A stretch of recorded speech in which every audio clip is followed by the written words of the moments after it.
आज मिति 2078 साल चैत महिनाको 13 गते, तदनुसार 2022 मार्च 27 तारिक, चैत्र कृष्ण पक्ष दशमी आइतबारका दिन राति 7:55 बजे लौकथा पाठ्य सर्वे दृश्य प्रतिष्ठानको 159औं श्रृङ्खलामा म वाचक मनोहर पोखरेल उपस्थित भइसकेको छु। यो समय लौकथा पाठ्य सर्वे दृश्य प्रतिष्ठानको समय हो। यो समय लौकथाको समय हो र लौकथा प्रेमीहरूको समय हो। सबैलाई प्रणाम भन्न चाहन्छु। प्रणाम कर चाहेछि, गोड लागेछि। लासो सलाम आलेकुम, जदौ झोरले सेवारो नमस्कार, तारेमाम र ज्वाजलपा लगायतको अभिवादन गर्न चाहन्छु। तपाईँ हाम्रो आफ्नै प्रिय लघुकथाको सहयात्री, लघुकथाको उन्नयनका लागि, लघुकथाको उन्नति र प्रगतिका लागि लघुकथा पाठ्य सर्वे दृश्य स्थापना भएको आज 159औं दिन हो र 159 दिनसम्म हामी लगातार लघुकथा वाचन गरिरहेका छौँ। विभिन्न भाषामा, मातृभाषा, अन्य भाषा, राष्ट्रिय र अन्तर्राष्ट्रिय भाषाहरूमा पनि हामीले लघुकथा वाचन गरिरहेका छौँ। यो सहयात्री लघुकथाको सहयात्री हो र जसलाई हजुरहरूले आफ्नो मोबाइलमा मात्रै होइन, कम्प्युटरमा, ल्यापटपमा मात्रै होइन, आफ्नो हृदयमा ठाउँ दिनुभएको छ, आफ्नो मनमा ठाउँ दिनुभएको छ।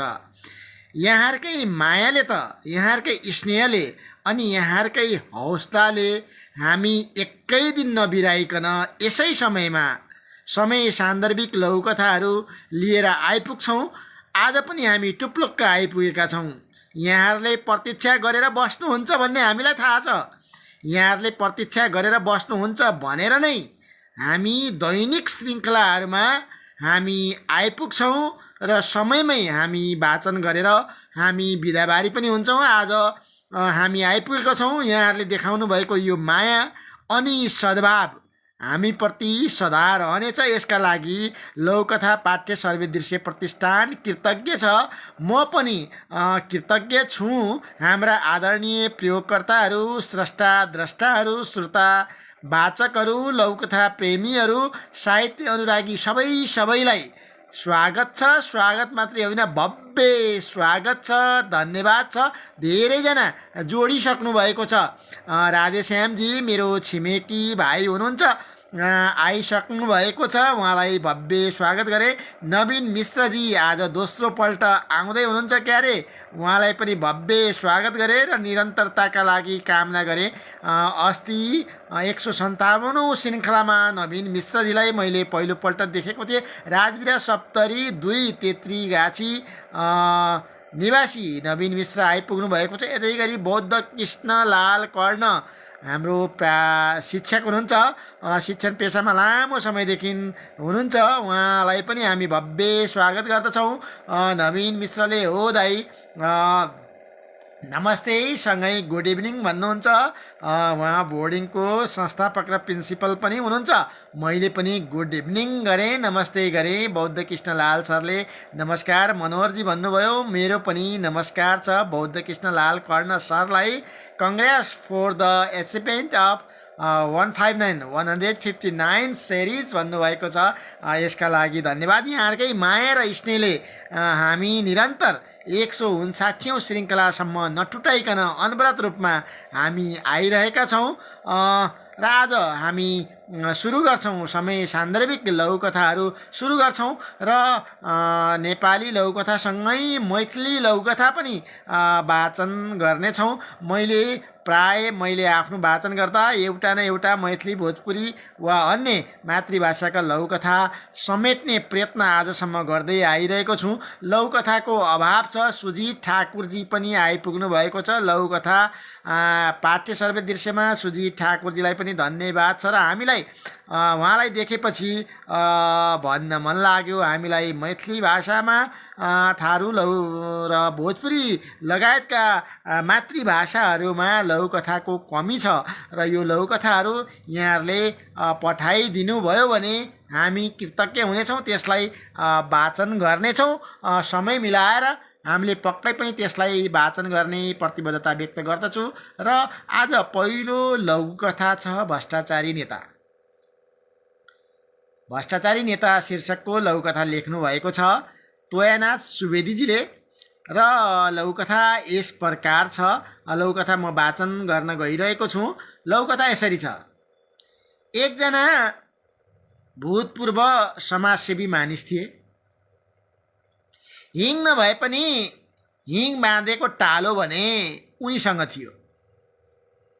गाउँमा आफ्नो केही गल्ती नभएकोले पुरानै समाजसेवाको धाक वा फुर्ती लगाएर आनन्दले समाजमा मोप्सलमै बस्थे।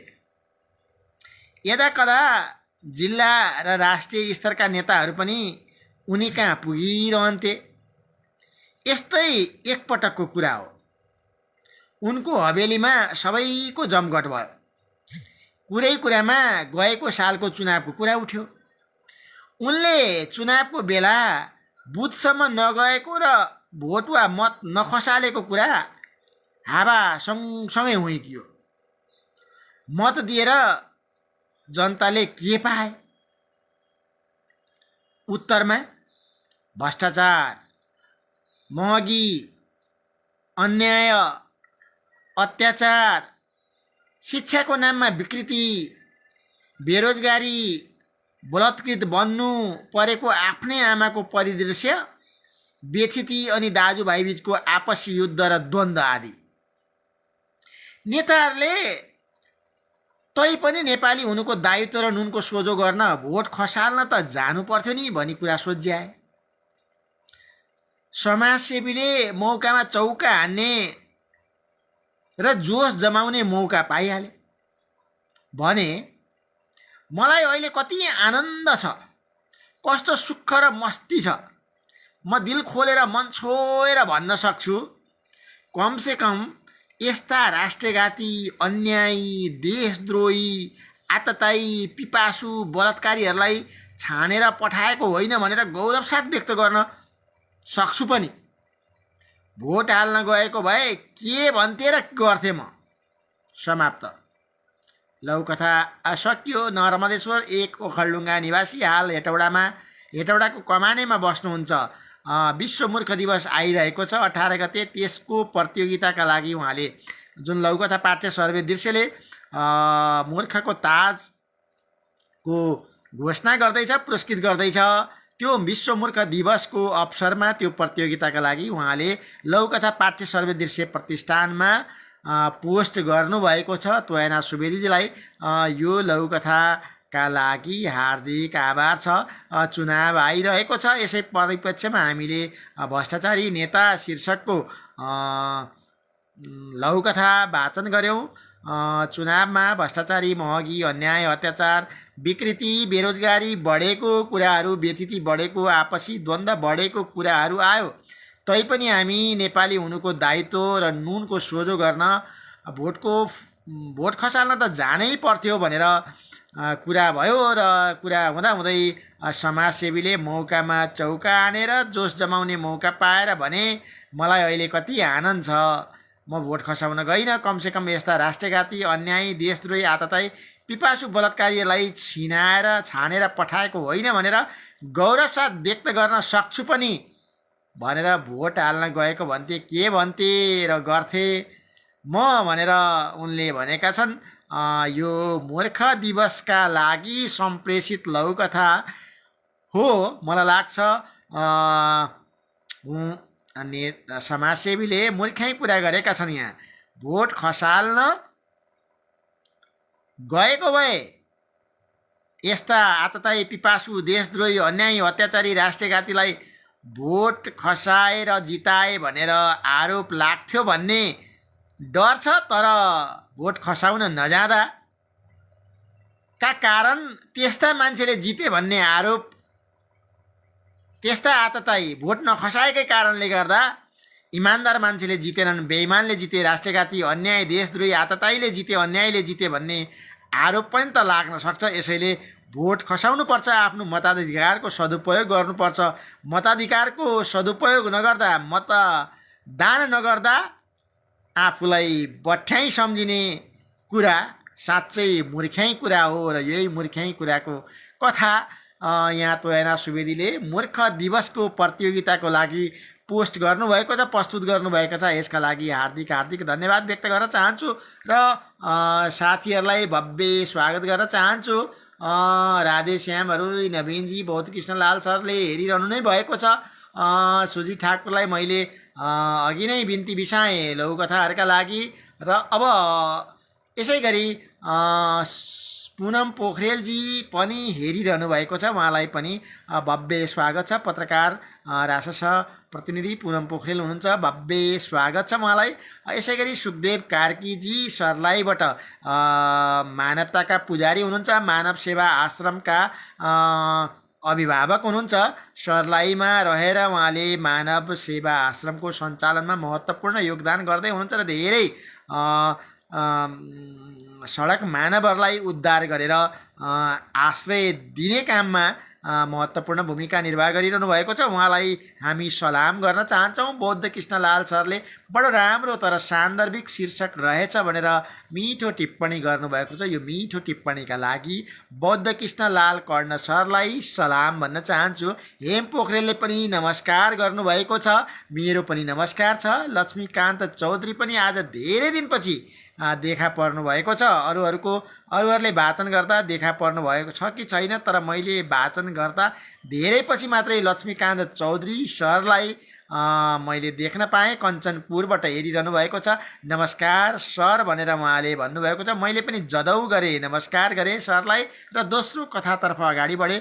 लघुकथाको शीर्षक छ काँडो, जसलाई नन्दलाल आचार्य हाम्रो लघुकथा पाठ्य सर्वे दृश्य प्रतिष्ठानको व्यवस्थापक हुनुहुन्छ, संस्थापक हुनुहुन्छ र उहाँ नन्दलाल आचार्य सरको लघुकथा काँडो शीर्षकको लघुकथा म वाचन गर्न गइरहेको छु। कथा यसरी हुन्छ।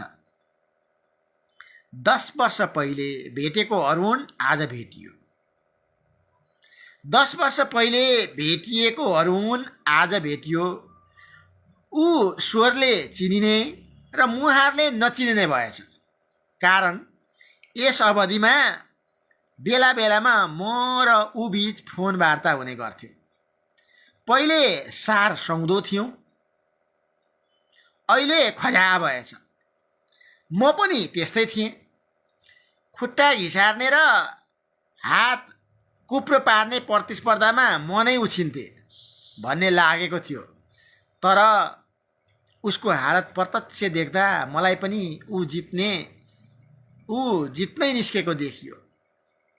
मैले कारण सोधेँ, उसले बनेलु काँडा बिजेको जवाफ दियो र मलाई कारण सोध्यो। मैले पनि घरेलु काँडा बिजेको बताएँ। दुवैको पीडा एकै थियो, प्रकृति मात्रै फरक थियो। दुवै मुस्किलले हाँसो ओठमा च्यापेर आँखाभित्रै आँसु लुकाउन बाध्य थियौँ। कुरै कुरामा दुवैको रहस्य खुल्यो। उसले द्वन्द्व मैदानमा गोली खाएको रहेछ।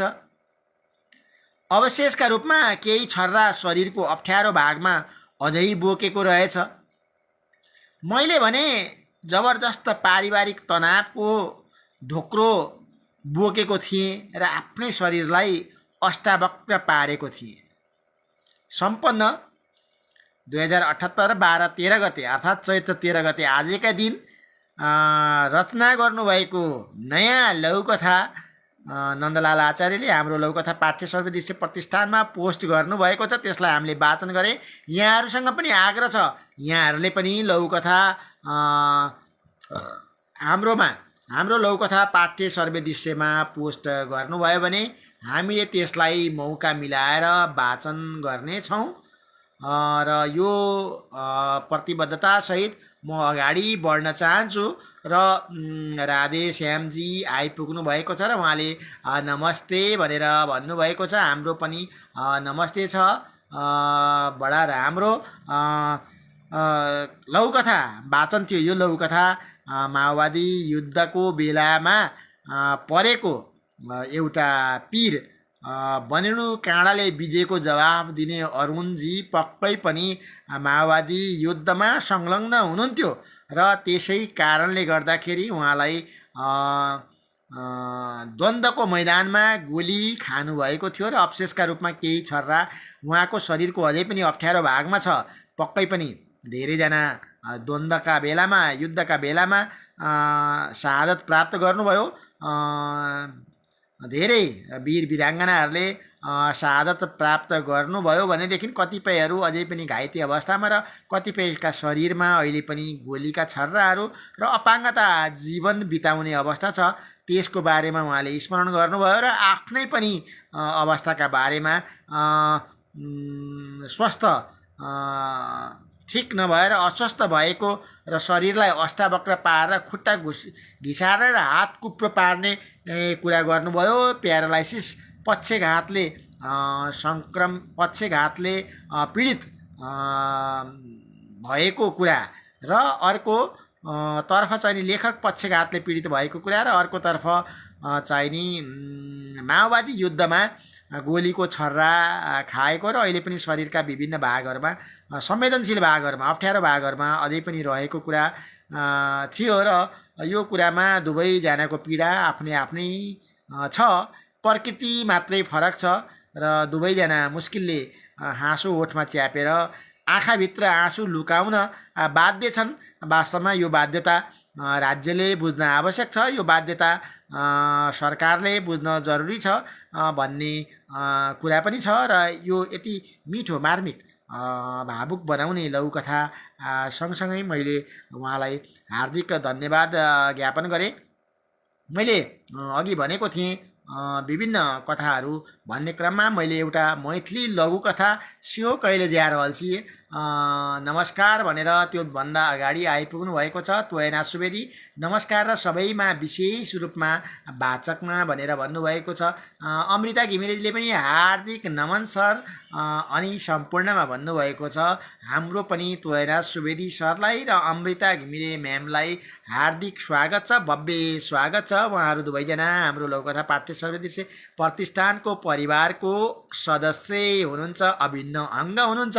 उहाँहरूलाई मैले हार्दिक स्वागत गरेँ, अभिवादन गरेँ र म लघुकथा एउटा अघि नै भने लघुकथा मैले मैथिली लघुकथा वाचन गर्न चाहन्छु। मैथिली लघुकथा छ अनमोल दहेज भन्ने शीर्षकको लघुकथा छ।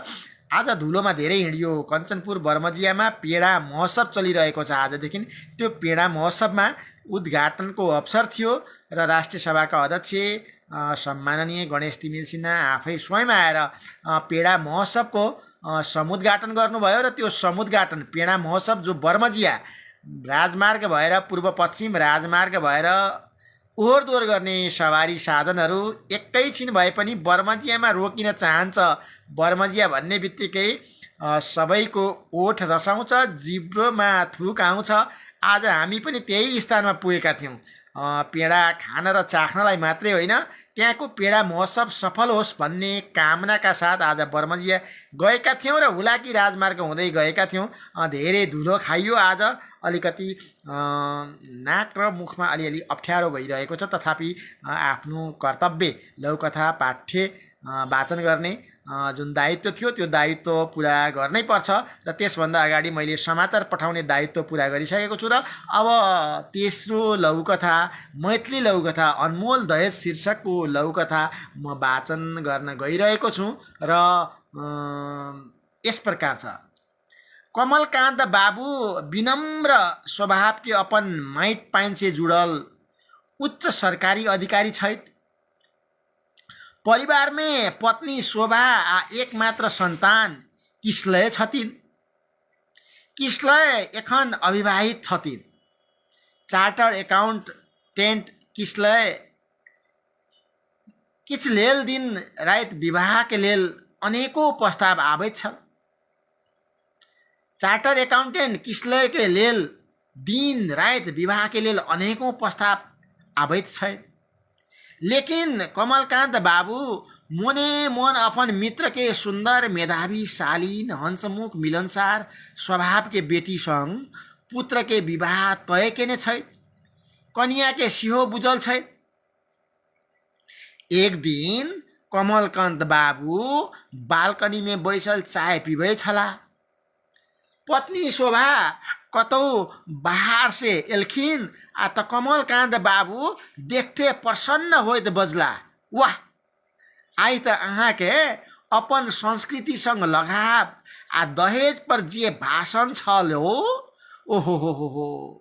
ओ पूछू नहीं। हमरा त अहाँके एहन नीक विचार जे दहेज अभिशाप अछि।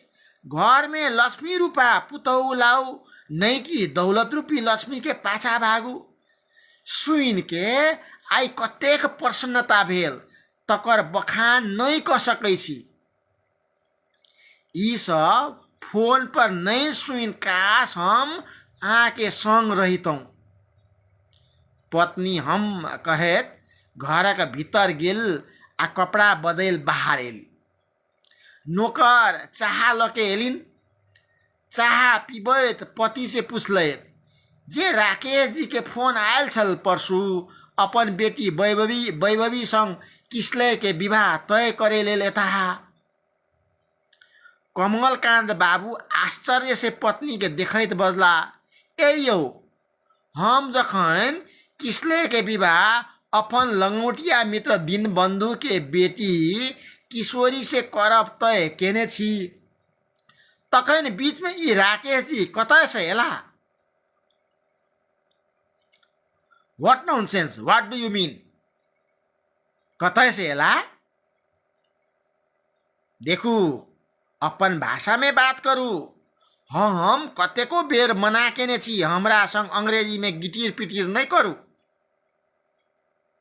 एखने सोसाइटी के पार्टी में सभ्यता संस्कृति पर भाषण दै छलौं। दहेज सामाजिक अभिशाप अछि तकर डंका पिटै छलौं, आ घर आबिते अपन गिटिर पिटिर चालू। अहाँ की कह चाहै छी, खुल के अपन भाषा में कहू। शोभा बजली, देखू, हम किसलय के जिंदगी खराब नहीं करबै। अहाँ के दोस्त ओ दिनहीन जे 50 गज जमीन के घर में 5 गोटा रहिया, ओ त किनऊ नहीं करबै। दाय के जे किछु छैन से खोइचे में बलाबा। हमर की प्रतिष्ठा रह आ ई कुटमैती से कहीं देलौ नहीं त नहीं। हम अपन हैसियत प्रतिष्ठा के ख्याल रखैत राकेश जी के एकलौटी बेटी के पुतौ बनाय।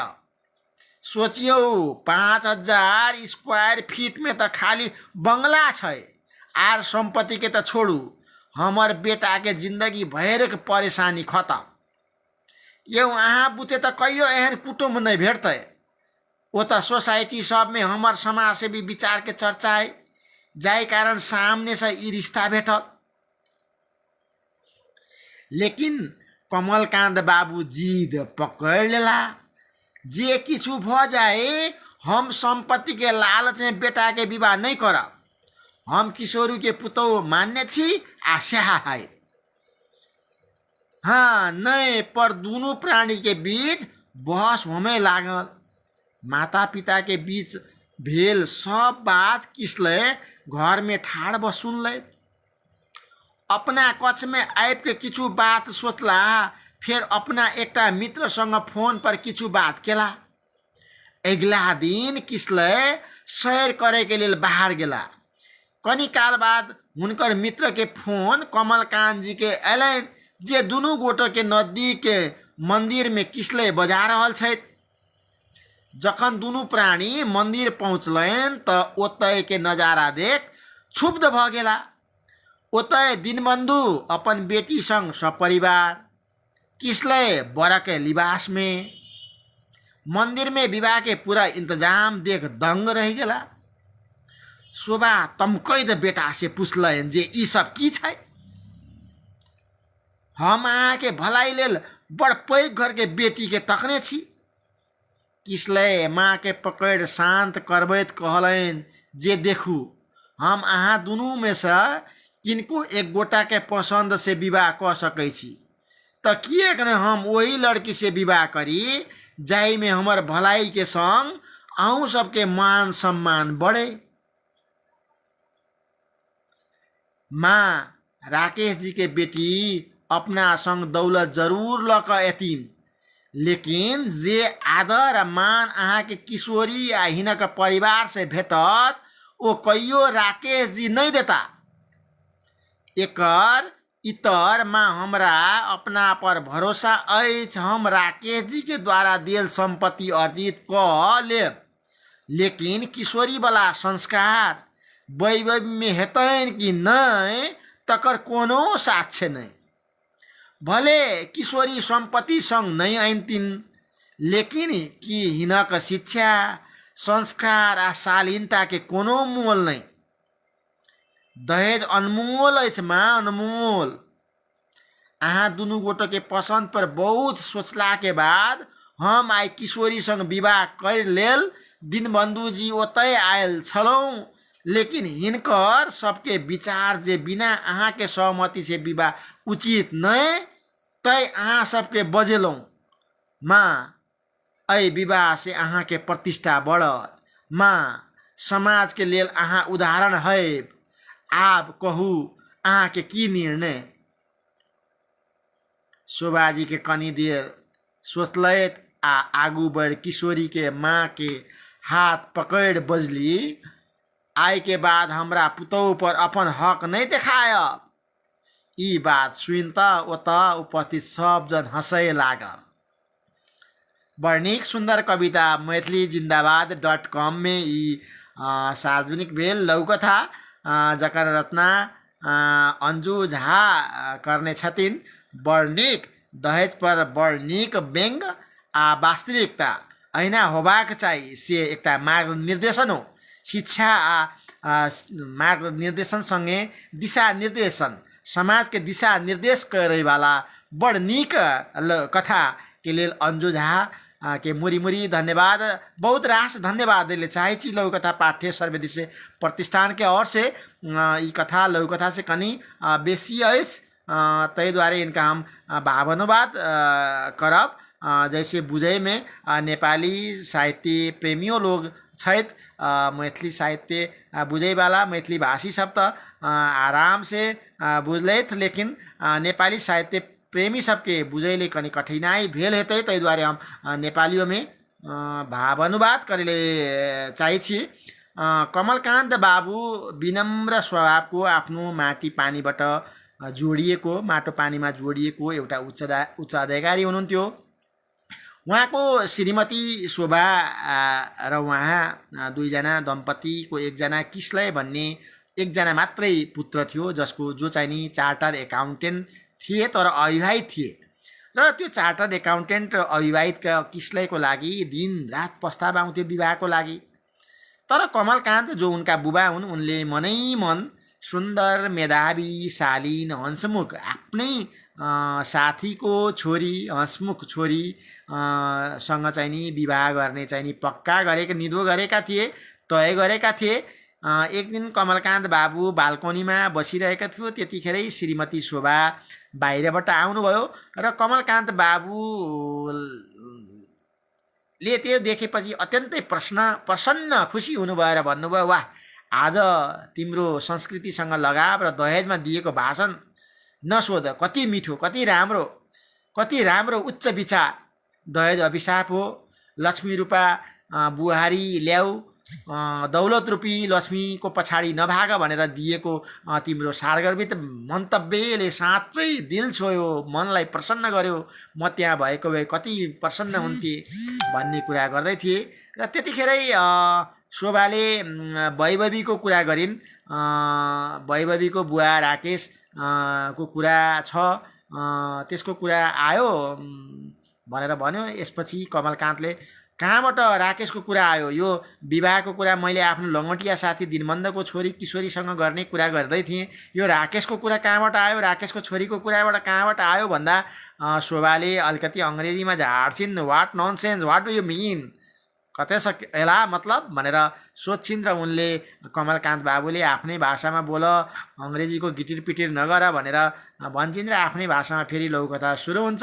यहाँ आफ्नो मातृभाषाप्रतिको प्रेम पनि यो लघुकथामा देखिएको छ र यसै गरी सोसाइटी संस्कृति मैले दिएको भाषणका कारणले ठुल्ठुलो घरको कुरा आएको छ भन्छ र दुवैजनाको बुवा आमाको यस्तो विवादका कारण, झगडाका कारण छोरो किसलय जसको विवाहको कुरो थियो उनी परेशान हुन्छन् र उनले आफ्नो साथीलाई फोन गर्छन् र साथीलाई फोन गरिसकेपछि भोलिपल्ट बिहानै उनी निक्लिन्छन् र निक्लेर फेरि साथीबाट फोन आउँछ किसलयको बुवा आमालाई एकपल्ट मन्दिर आउनुहोस् तपाईँहरूलाई बोलावट भएको छ भनेर आउँछ र मन्दिरमा पुगिसकेपछि उनीहरू दङ्ग पर्छन्, आश्चर्य पर्छन्। त्यहाँ आफ्नो छोरा किसलय दुलाहाको भेषमा थिए र त्यहाँ कमलकान्तको लङ्गोटी साथी दिनबन्धु र उसको परिवार पनि थिए र विवाहको इन्तजाम भइरहेको थियो र त्यहाँ दुवैले तपाईँ दुवैको कुरा सुनेर चाहिँ नि मैले किशोरीसँग विवाह गर्ने निर्णय गरेँ उतै भनेर मैले दुवैजनाको कुरा सुनेर किशोरीसँग विवाह गर्ने निर्णय गरेँ। किशोरीले पक्कै पनि लक्ष्मी दौलत धन सम्पत्ति त नल्याउलिन्, तर यिनले हाम्रो प्रतिष्ठा बढाउँछ, हाम्रो समाजको, हाम्रो घरको समाजको प्रतिष्ठा बढाउँछ। उदाहरण आमा पनि उदाहरण बन्नुहुनेछ।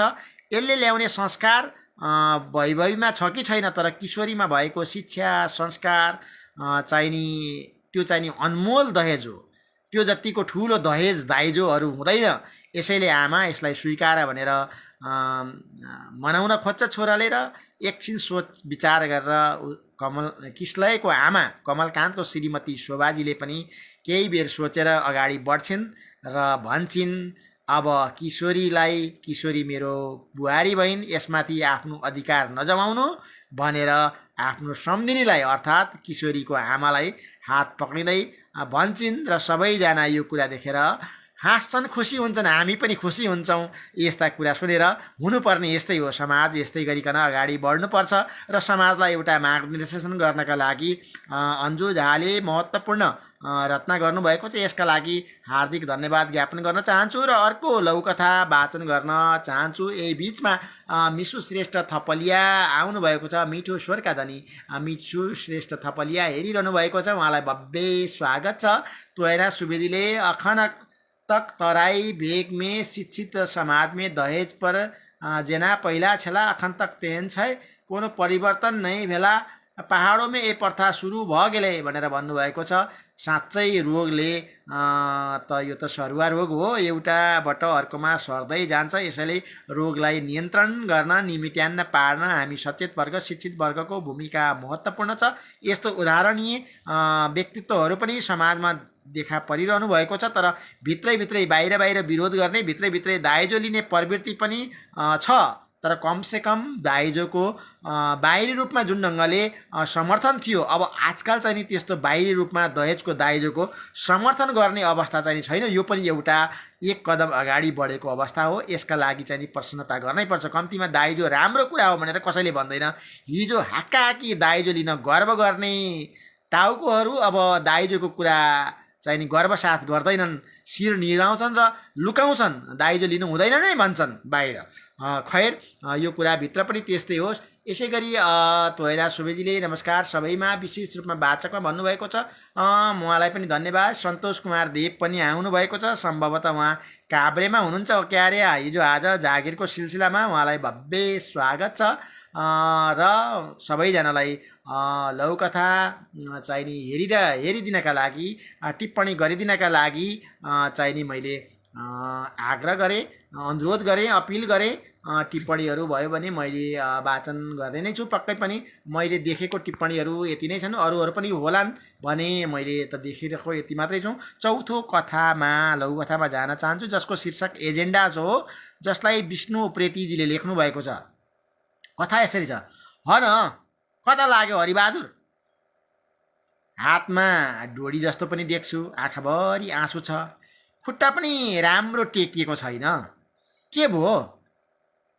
बाटामा जम्कागे भेट भएका युद्धकालीन लडाका साथीलाई श्यामबहादुरले सोधे, म त अब आत्महत्या गर्न हिँडेको, मैले बाँच्नुको अब केही अर्थ छैन।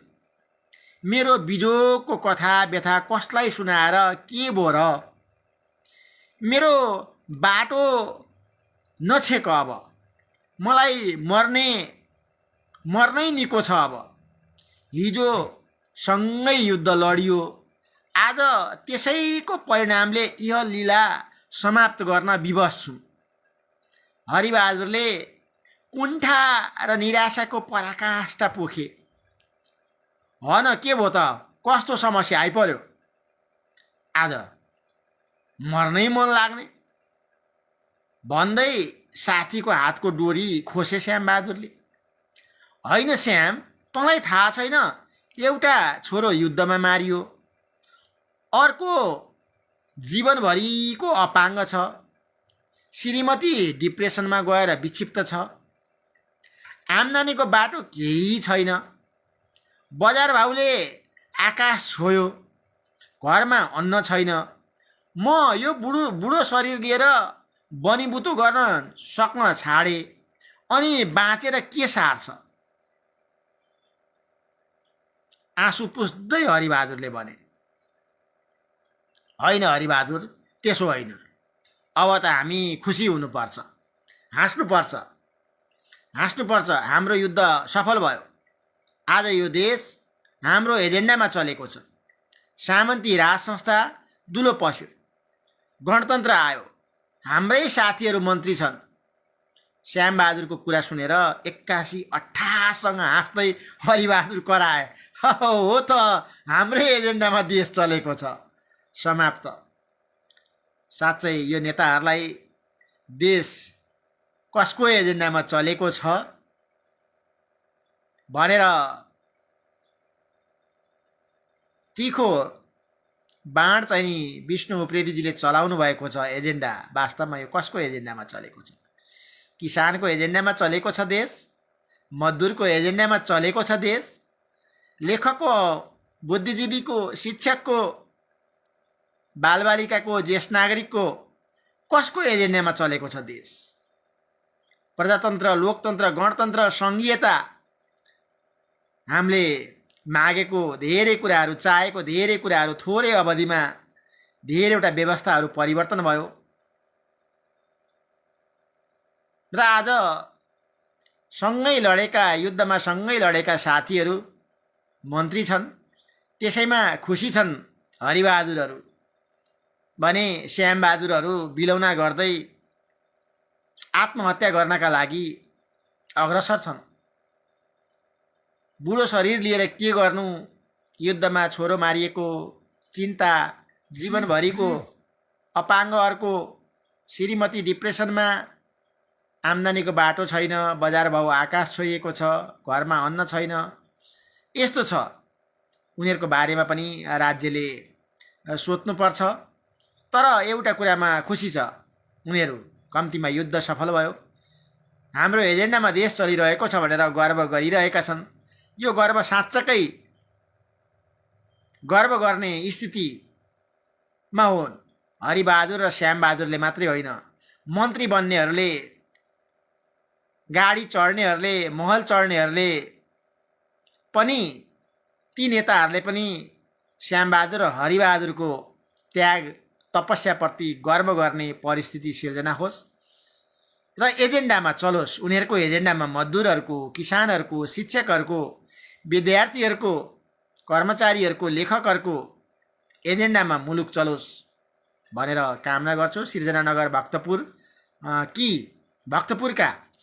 भक्तपुरका विष्णु उप्रेतीजीलाई यति मिठो लघुकथाका लागि हार्दिक धन्यवाद। उहाँले आजै मात्रै चैत्र 13 गते लघुकथा पाठ्य सर्वे दृश्य प्रतिष्ठानमा को पेजमा यो पोस्ट गर्नुभएको छ, यसका लागि पनि हार्दिक धन्यवाद। अब अन्तिम लघुकथा अदृश्य पीडा, जसलाई अम्बिका धितालले लेख्नुभएको छ। लघुकथा सुरु गर्नुभन्दा अगाडि म कमेन्टहरू पढ्न चाहन्छु।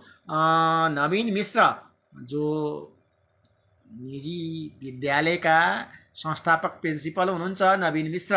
उहाँले लेख्नुभएको छ, भैया अहाँ सहित अहाँ के संपूर्ण वाचकर्ता लोकैन के बहुत बहुत धन्यवाद। भैया दहेज लेना या देनाई में किस कमी जरूर भेल अछि, मुदा किछ समुदाय में दहेज सनक बिमारी कोरोना भाइरस जेना अखनियो पसरल अछि भैया भनेर भन्नुभएको छ। निश्चित यी बिमारी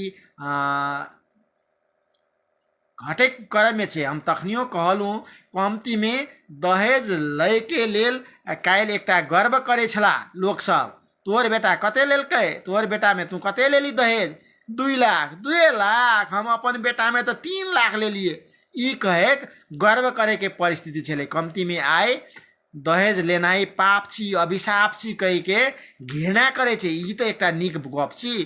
तै द्वारे लेकिन व्यवहारों में मुँहेटा से नहीं, व्यवहारों में दहेज प्रथा अंत हुई। ई रोग आनो आनो समुदाय पर पसरल अछि तो वो नियंत्रण हुए। आ कोनो समुदाय में तो ई बड़ पैघ बीमारी बन गेल अछि। तै द्वारे शिक्षित सचेत समुदाय के लेल और अग्रसर होए के जरूरी है। भन्दै नवीन मिश्र के लिए ई मीठ टिप्पणी नीक टिप्पणी के लेल बहुत बहुत आभार व्यक्त करल चाहै, धन्यवाद दिन चाहै। सन्तोष कुमार देवले नमस्कार भन्नुभएको छ। यसै गरी अरूहरू पनि आउनुभएको छ। ममता मृदुलजी पनि आउनुभएको छ। लघुकथा पूर्वाञ्चलमा लघुकथाको नेतृत्व गरिरहनु भएको छ, लघुकथा समाजको नेतृत्व गरिरहनु भएको छ। ममता मृदुलजी पनि आज आउनु भएको छ, उहाँलाई भव्य भव्य स्वागत छ।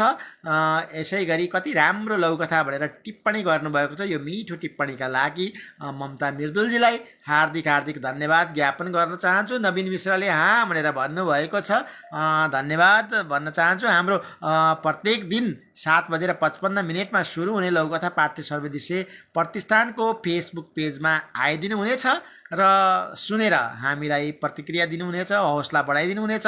यहाँहरूको टिप्पणीले हामीलाई मार्गदर्शन हुनेछ र हाम्रो हौसला पनि बढ्नेछ। र म अन्तिम लघुकथा वाचन गर्न चाहन्छु। अदृश्य पीडा शीर्षकको लघुकथा, जसलाई अम्बिका धितालले लेख्नु भएको छ।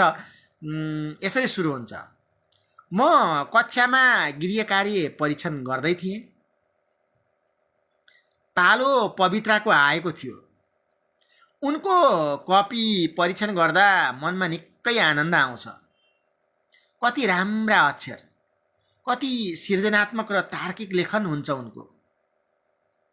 तर आज उनले आफ्नो पालोमा आँसुका धारा बगाएर रुन थालिन्। किन, के भयो पवित्रा, किन रोएकी? मेरो स्वरले उनी अझ भक्कानिएर रुन लागिन्। उनको मिल्ने साथीलाई पो थाहा छ कि भनेर सोधे। उनले पनि मलिन स्वरमा भनिन्, मलाई त थाहा छैन। पवित्राले आज कुनै पनि गृह कार्य गरेकी छैनन्। मैले धेरै सोधे, भनिनन्। मेरो मनमा एकैपटक कौतुलता र करुणा जाग्यो। कक्षाकी प्रथम छात्रा किन आज यति धेरै रोइरहेकी छिन्? सधैँभरि हँसिली रसिली मान्छे अकस्मात के भयो भन्ने कुराले मलाई घचघच्यायो। मैले भने, पवित्रा नरो, भइगयो। आज गृह कार्य नगरेर केही हुँदैन। भोलि तिमी गरिहाल्छौ नि। तर तिमीलाई के भएको हो त्यो भने भन्नै पर्छ। उनले सुक्क सुक्क गर्दै म तपाईलाई घर जाने बेला भन्छु भनिन्। म उनीहरूको कक्षामा 7औं घन्टीमा थिएँ। बाँकी अन्तिम घन्टी कतिखेर बित्छ झै लाग्यो। कहिलेकाहीँ उनी विद्यालयमा नआउँदा पनि कक्षा नै खल्लो हुन्थ्यो। सबै विषयमा तेजिली पवित्रा साथीहरूलाई पढाइमा सहयोग पनि गर्दथिन्। मेरो मनमा अनेक प्रश्न उब्जिए। किन यसरी रोई पवित्रा? के आज ऊ भोकै थिए? कि महिनावारी भएर पेट दुखेर रोई? कि कुनै सर मिसले पो केही भन्नुभयो? 9 कक्षामा पढ्ने मान्छे मनमा कुनै चोट नपरी त यसरी रुँदैन। बल्ल छुट्टी भएको घन्टी बजे। सबै विद्यार्थी प्राङ्गणमा लाइनबद्ध भए। पवित्रा लाइनमा थिइनन्। म हतार हतार कक्षामा पुगे। उनी सुक्क सुक्क गर्दै बसेकी थिइन्। मैले भने, के भयो पवित्रा, भन। म तिम्रो मिस मात्र होइन, एक अभिभावक पनि अनि साथी पनि हुँ। मेरो कुरा सुनेर उनले अझ रुँदै भनिन्, मिस, मम्मीलाई र मलाई त्यो राक्षसले मार्छ। आजदेखि म घरमा जाँदिनँ। यो कुरा कसैलाई पनि नभनिदिनुहोस् है मिस। काभ्रे पलाञ्चो, हाल कमल विनायक, भक्तपुर। अत्यन्तै बाल मनोविज्ञानमा रहेको लघुकथा।